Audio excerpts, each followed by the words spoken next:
Hey everybody, I'm Dave, the Shirtless Chef, and today we're going to be making a pan-seared salmon in a cream Tuscan sauce.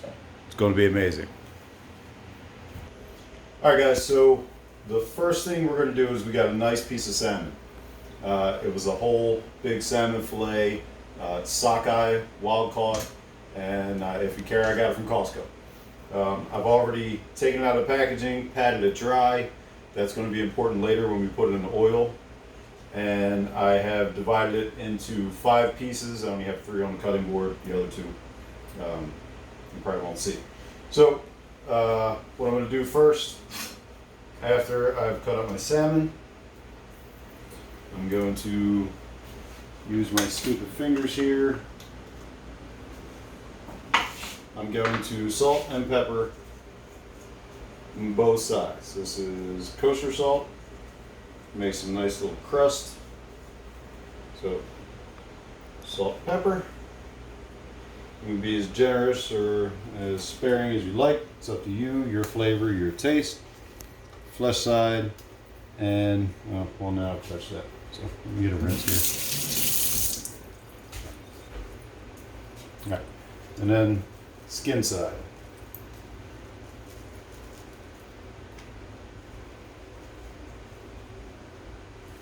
We like a lot of pepper, we like a lot of spice, so anything that's got a little bite to it is good for us. So we're seasoned. We're going to let this sit a minute while we get our pan nice and hot, and we'll see you when we get the pan hot. Alright, almost forgot, a little light. So pan is nice and hot. You see the smoke pouring off of this thing. We're going to do a couple turns of olive oil in it. That'll come up to temp pretty quick. So then we're going to take our salmon. It's beautiful on that paper plate, right? Classic. So we're going to put our salmon in skin side down. This is over medium-high heat. It's pretty hot. We're going to give the salmon a little press. As soon as we put it in, what that's going to do is keep that skin from shrinking up and looking all crazy, and gives you a nice flat surface. So just press it in a little bit. Next piece in, see it shrinks up immediately. We're going to press it down. This is very hot. Alright. So pressing the salmon down so it doesn't shrink up on us, kind of like bacon. Last piece, see how it starts shrinking immediately? You want to stop that process by pressing on it.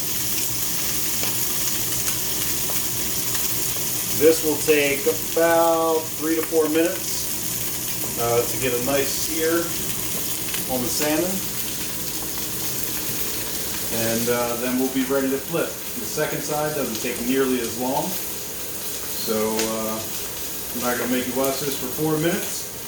So I'll see you when we get back. Alright, real quick guys, our salmon has been in about 2.5 minutes or so. One thing I wanted to give you a little tip. If you can get your spatula under the salmon easily, see how easy that is? That means that side is done. If it gives you any resistance, no means no. Don't touch it. Let it sit. Alright, so we'll be back when we flip it. Alright, so salmon's done. Giving it a good flip. Alright, be careful, especially if you're shirtless. That grease is hot. Alright, so we're going to let this cook maybe a minute, maybe a little less. You can bring the camera over here. See this pink inside of here on that salmon? That's going to be there when the salmon is done. We're just searing the top of it, and then we're going to let it cool in a pan on a cookie sheet until we're ready to put it in our cream sauce. Be back in a minute. Alright, our salmon's been on for maybe about a minute.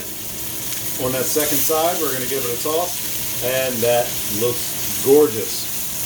Alright, let's put the other 2. Hopefully they look as good. That's beautiful. And that's beautiful. Alright, so that salmon is ready. What we're going to do is take our cookie sheet. We're going to put the salmon on here. We're going to let it sit. I'm going to cook these other 2 pieces, but I'm not going to make you watch that. And once it's all cooked, I'm going to cover it in foil. You remember the last video, that's called carryover cooking. We're going to finish cooking this the rest of the way outside of the heat. Alright, we'll be back in a minute. Alright, our gorgeous salmon is back in the pan, put back together because it was bothering my OCD that it wasn't back together. So now we're just going to take some aluminum foil, loosely cover it so we can get that carryover cooking. We're going to let this sit a while. I've turned the cast iron down because the temperature was way too hot. So we're going to start working on our cream sauce next. So stand by. Alright, so if you don't know what this is a radish. I didn't mention it yet, but this is going to be our side dish. Radishes are kind of spicy when you bite into them raw. But this amazing thing happens when you saute them in a little bit of oil and butter, salt, pepper, garlic, whatever you want to do. They become more like a potato consistency and flavor. Don't believe me? Try it for yourself. You'll love it. So what I do, cut the top and the bottom, and then this one's a little big, so I'm going to cut it in half and then cut it in half again, quarter it up. Done. It goes in the bowl. And then I'm going to do the rest of the radishes. Once again, you don't have to watch that, but we're going to make our radish potato-esque side dish. Alright, my lovely camera woman, the wife, just got herself a glass of wine, and it's time for another little light. So I'm going to show you guys how to properly cut an onion. We're going to be dicing this onion. You have two sides. You have the one that I call the hairy side, and then you have this side. Alright, looks like an umbilical cord. We're going to get rid of that. Gone, don't need it. Then we're going to cut right down the center of the hairy side. Peel off the first layer. Don't be afraid to peel off too much. That first layer of onion is not going to cost you a whole lot. Plus, we're going to keep this. All these little onion discards I keep. And the rest of my vegetables, I keep all that in a freezer bag. And when I make homemade vegetable stock or chicken stock, you know, whatever, then I use all these to make my stocks better.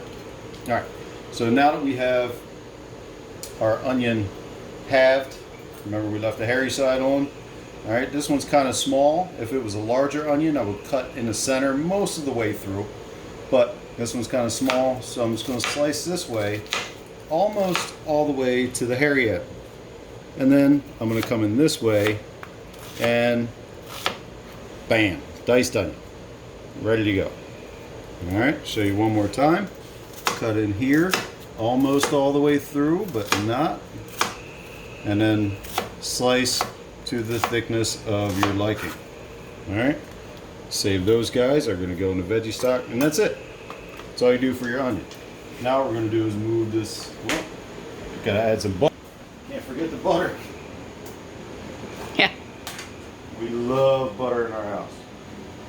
Take a good old chunk of it, put it down in the pan. This pan, I was told that I need to mention to you that it is a cast iron. What we're going to do to the butter is add a little bit more oil. What that'll do is help keep the butter from burning. You don't want to burn your butter the second it goes into the pan. Right now it's browning a little bit, but not really burning. So now our onion goes in.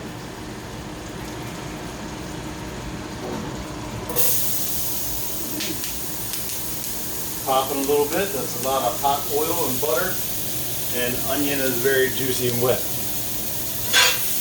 We got a nice stir. This pan is super hot and I have it on the lowest setting.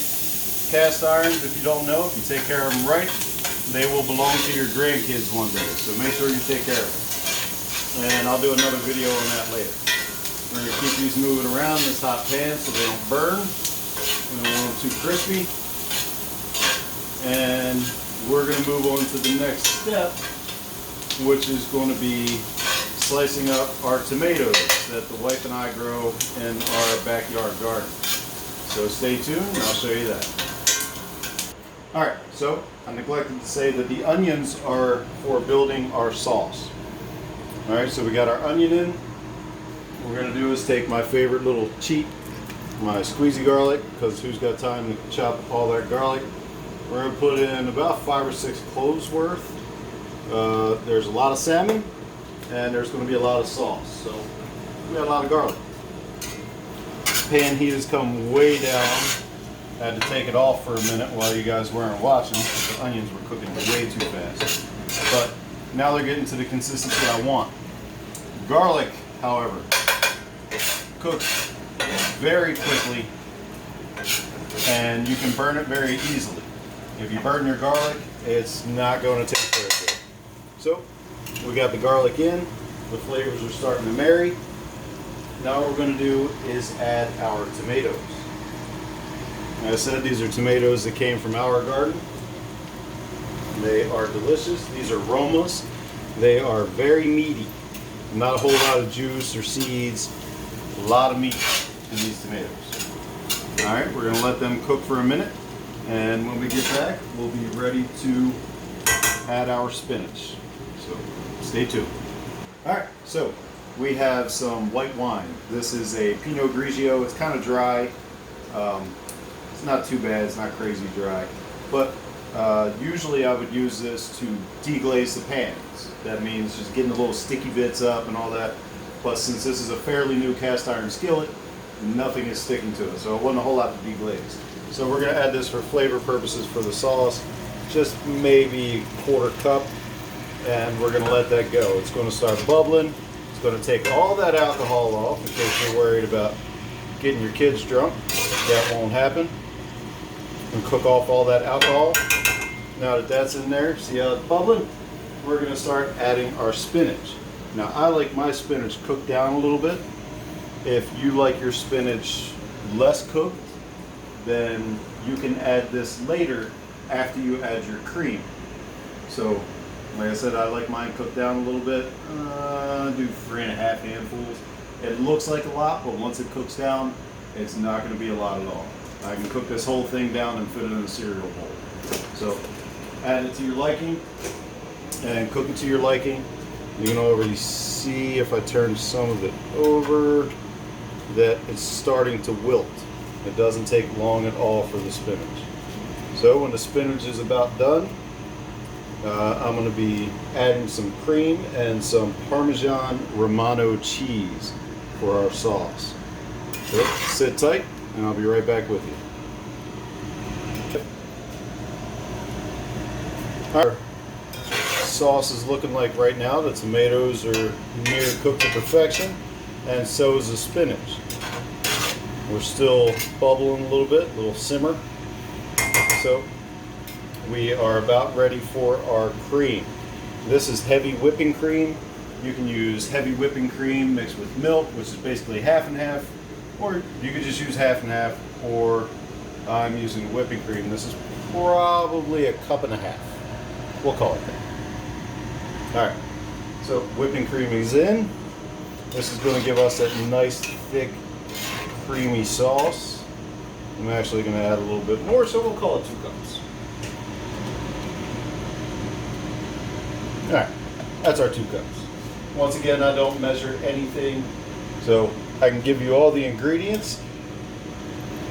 You can check that out in the description. All the ingredients will be in there. You're going to have to watch the video, kind of judge what I put in there.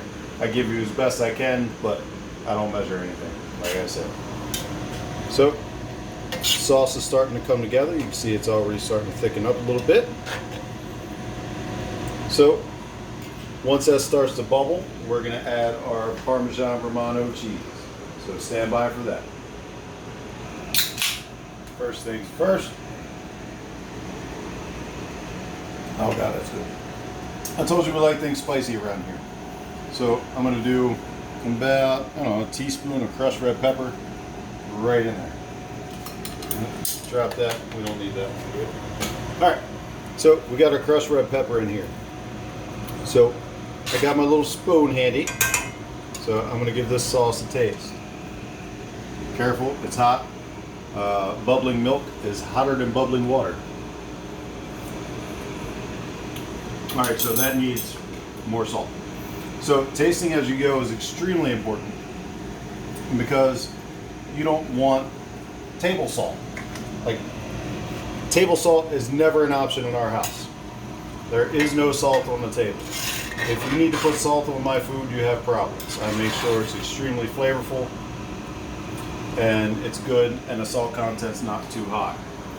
So put a little bit of salt in there and we're going to give it another quick taste. This is the same spoon, but this is my house. Don't worry about it. Much better.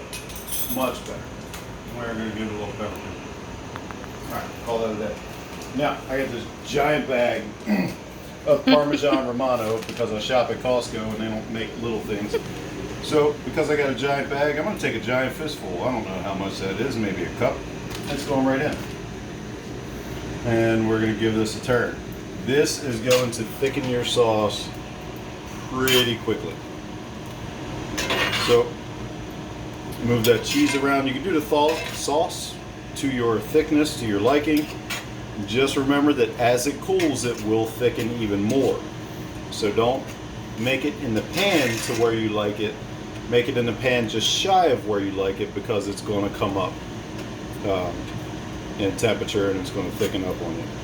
Alright, see that cheese moving around? It's still pretty thin, but all the cheese isn't incorporated yet. But because we like cheese, I'm going to add a little more. About another half cup. Alright, guys, do not be afraid to experiment with your food. What I want to caution you about is adding too much spice. You can always add more spice. I got my little spoon here. That's delicious. But I got my little spoon. I add a spice, I let it sit for a minute, and then I give it a try and see if I like it. See if it's going to fit my family's flavor profile. Do not be afraid to go out on a limb and try something different. Okay? All you need to know is the basics, and everything else will come into play later. Alright, so I'm starting to get a little thicker here. It's not crazy thick. Let me show you with the spoon. Once again, my house, my rules, my spoon. Alright, still a little thin, but you can see that cheesy goodness in there. That will thicken up pretty soon. Oh god, that's a lot of cheese. I'm going to give this to the old lady. You don't need to see that. Alright. So our sauce is about ready. If you couldn't hear that, she said, But I'm going to add even more cheese because we like more cheese. So mind your business. Don't worry about our hearts and our fat content. You make it to your liking. Like I said, be adventurous, be safe, whatever you want to do. If you're watching this video, it's because you want help in the kitchen. You want new ideas, new recipes. This one just happens to be a really cheesy one. Alright, so now our sauce is near where we want it. Not exactly where we want it, but near. So what we're going to do is we're going to take our salmon and put it in. I'm going to try to fit all 5 pieces of this salmon in here. Oh god, I broke one. Oh, we won't edit that out either. This stuff happens in the kitchen. Move on. It's not the end of the world. So, then we're going to spoon some of this sauce, this beautiful sauce, over top. You can put as little or as much as you like over there.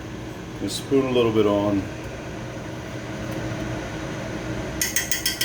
And even though the sauce isn't quite to the thickness I want, I still have to make my sides. So, I'm going to be making the sautéed radishes. While I'm making the sautéed radishes, I'm going to turn this off and let it sit. Let the sauce come to the consistency that I want. And when we come back, we'll be sautéing radishes. Alright, so this video is running a little long. I know I'm long-winded, but perfection takes time. So, we're going to take some butter. Not quite yet. We're going to take a little bit of oil. Put a little bit of oil in a hot pan. And a little bit of butter right in that same hot pan. Alright, move the butter around. Let it melt up. We're not going to use our metal utensils in our non-stick pans. We're going to use this guy, a little wooden spoon. I love this wooden spoon. I don't know where my wife got it, but it is my favorite kitchen utensil ever. So, butter's melted enough. Now we're going to take our radish. We're going to drop that guy in there. All of it right in. Doesn't matter. Can't really mess this up unless you're inattentive. Do not be the inattentive chef. Watch your stuff. Cook it stay in the kitchen, grab a book if you need to, not one you're really into, because then you won't pay attention.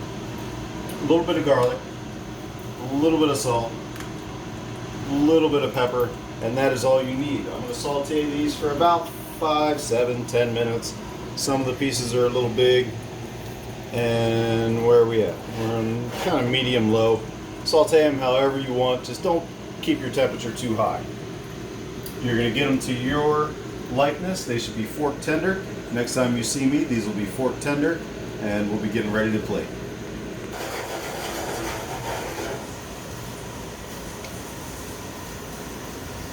Oh yeah, trying out this old professional stuff. It's not working out great. But told you I'd come back when they were fork tender. Fork tender means when you press the fork in, it doesn't take a whole lot of resistance. All right, that's how you know they're done. All right, you got some black spots on there or some dark spots on there. You get that when you fry potatoes, and you can get it when you fry radishes or saute. I won't say fry. You say it's terrible. So these guys are done. I'm going to turn them off the heat. The next thing you're going to see is going to be the plating. Just going to show you a quick picture of the plate because I've been talking a lot, because I've been drinking a lot, and it's time to eat. I'll see you in a minute.